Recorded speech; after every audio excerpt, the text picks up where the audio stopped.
morning, you guys. It is Monday morning, the start of a work week. I am going to be out and about quite a lot these next few days. In the first half of the week, we are putting together a physical activity camp for some elementary students in one town over. And then in the second part of the week, I'm actually going to be flying out to Arizona for a nutrition conference. One of my coworkers who's out of state is putting together a CEU event for health professionals, and she asked if I could come along to take photos, film, basically do media coverage for them. So that is what I'm going to be up to this week. And then I will probably fly back home late Friday night, ready to enjoy the weekend. So welcome to another work week in the life of a media dietitian. And if you are new to the channel, welcome. Happy to have you, and I hope you enjoy the video. Okay, so I'm just doing final preparations before I head out. I'm going to start the morning at a cafe with my coworker, and we're going to do a little bit of computer work, and then we're actually going to head to a park because we're going to do a dry run of that physical activity camp that we're going to be running for those elementary school kids. I do want to take some time though to tell you guys a little bit about what it means to be a media dietitian, because I use that term a lot, and it's actually a pretty broad job title. So a media dietitian just refers to somebody who is a registered dietitian, but they also have a background or expertise in communications. So while you have some dietitians that work in the food service or the clinical setting, a media dietitian primarily spreads their nutrition education through media outlets. So television, social media, radio, magazines, so on and so forth. Now, I am the nutrition communications manager for my local team that I work with, but I'm actually also the project manager. So I do a lot of event planning and community outreach, a lot of logistical planning and overseeing the budgets that we work with. So there's a lot more to what I do than just communications. And essentially my brain is like in 5 different places at once. And then I work from home too, but that is a little bit misleading because I'm hardly ever actually at home. I'm constantly traveling, whether it is around town or to nearby towns or across the country, as in like this week, I'm flying to Arizona. Definitely keeps me on my toes, and no work day is quite the same. So it's kind of hard to give you an idea of what my usual routine is because the routine is no routine.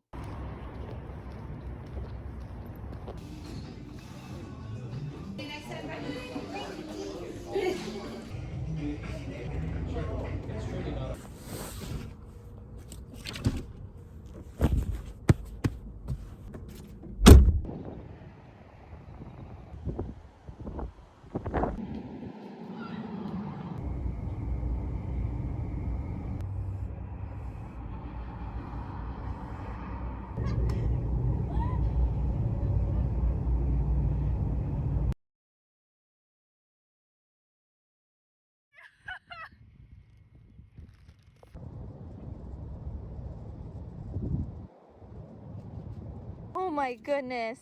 Look at you. Hi, bud.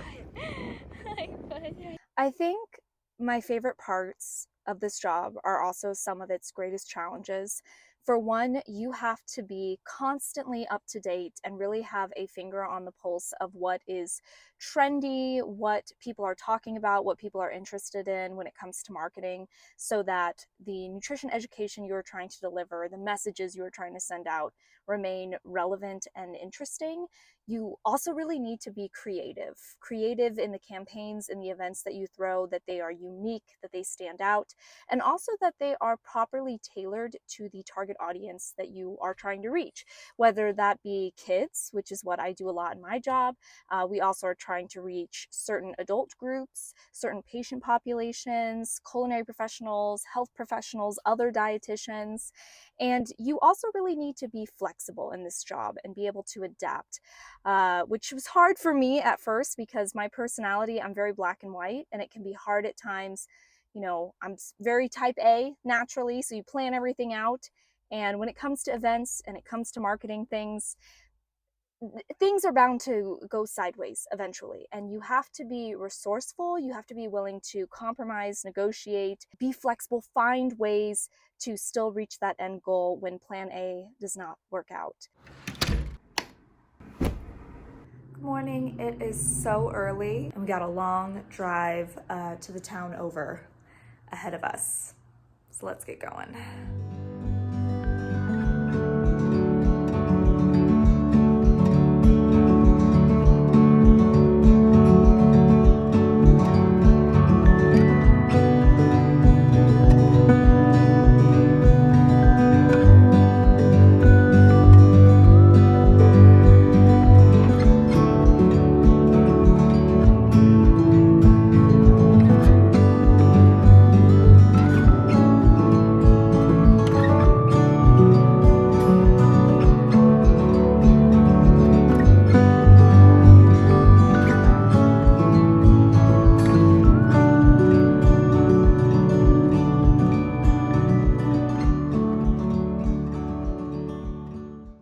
current status of things, we got the carry-on suitcase that totally needs to get packed. Have not made any progress there.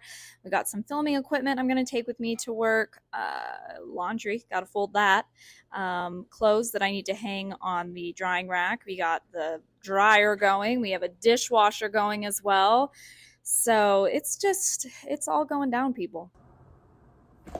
The last thing really on my to-do list is to wash the dishes, which is like my least favorite household chore. So naturally, I have saved that for the last task of the night. I was going through my carry-on and I was going through the little zipper compartments and I actually found a fork in my carry-on. Not even a plastic fork like one you throw away. This is a nice piece of silverware and I have no idea how or why it got there, but that was a nice surprise. I don't know if other people feel this way or have felt this way, but when I was a nutrition student and a dietetic intern on the way to becoming a dietitian, I felt like the career path, like the journey to get there, was really murky and kind of confusing as opposed to other health professional careers, such as the journey to becoming a nurse or to becoming a doctor. I don't know, in my opinion and my experience, I feel like that sometimes translates over to even after you become a dietitian. I think sometimes people they don't really know like what is possible out there for them. And when you go through your dietetic internship, there's these three kind of main pillars of our field. You have the clinical track, food service, and then community. And there's nothing wrong with going, a more traditional route as a dietitian. I was super close to becoming an inpatient dietitian. I absolutely loved that job position. But if you feel like nothing is really clicking for you, I just want to let you know, rest assured, there are lots of jobs out there for dietitians that are in that gray space in between the three main pillars. And I feel like the job that I have now is one of those jobs. I do interact with health professionals and I do have various different patient populations that I might be trying to communicate with, but I'm also constantly out in the community working with kids, underserved populations, you name it. So I just want to bring that up because I feel like there is a lack of information out there for some reason about our profession, and hopefully that gets better in time. And so, if you are freaking out, feeling like nothing's really clicking for you, just know too that there are a number of possibilities, different paths you could go down.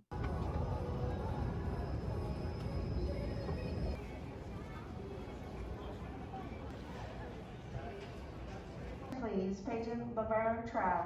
Please dial 0 on. Our clear temperature is currently 73 degrees Fahrenheit.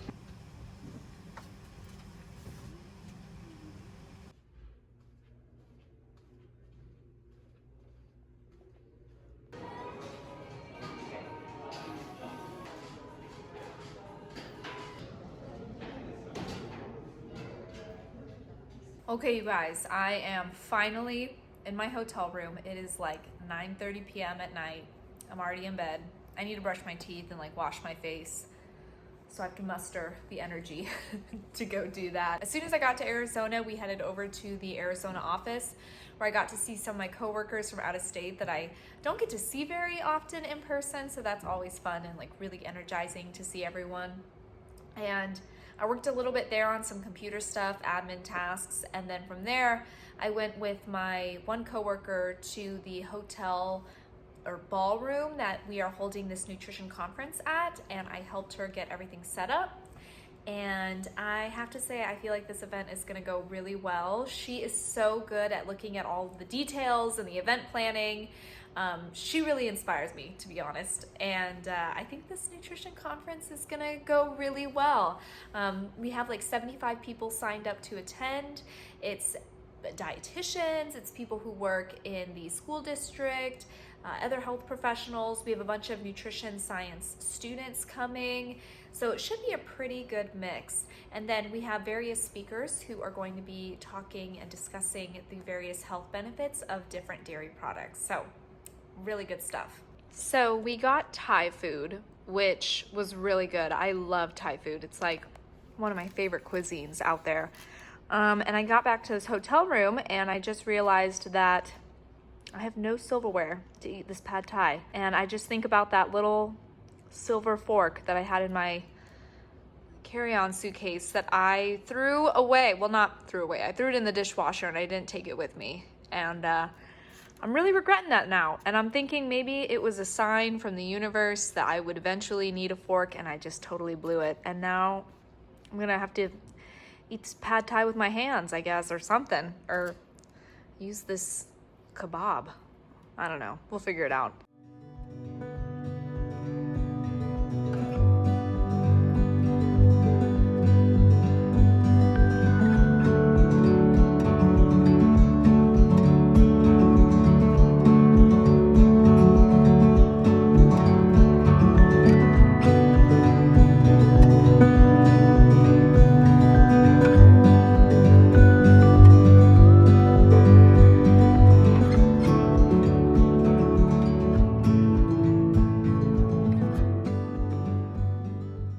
Ooh, okay.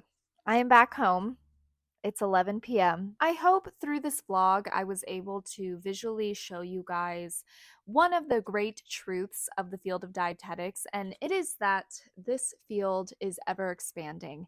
The possibilities of where your career go, what it could look like, they are limitless. So use your wildest imagination, and no doubt I think one day you can get there. The thing is about being a nutrition professional is that food and the act of eating, that is something that every single human being on this planet does. It is universal, it connects all of us. And so there is always going to be a place for us in society, and the ways in which we show up in society are constantly evolving and changing. Make it known what your interests are, your skill set, your expertise, and I do believe in time that perfect job, that amazing career journey is on the way. If you guys are interested in learning a little bit more about my experience as a dietetic intern, specifically in the clinical rotation, I will go ahead and link that video for you to watch after this. Otherwise, thank you so much for tuning in. It is officially the weekend for me, so I'm gonna go to sleep now. And have a good one, you guys. Bye.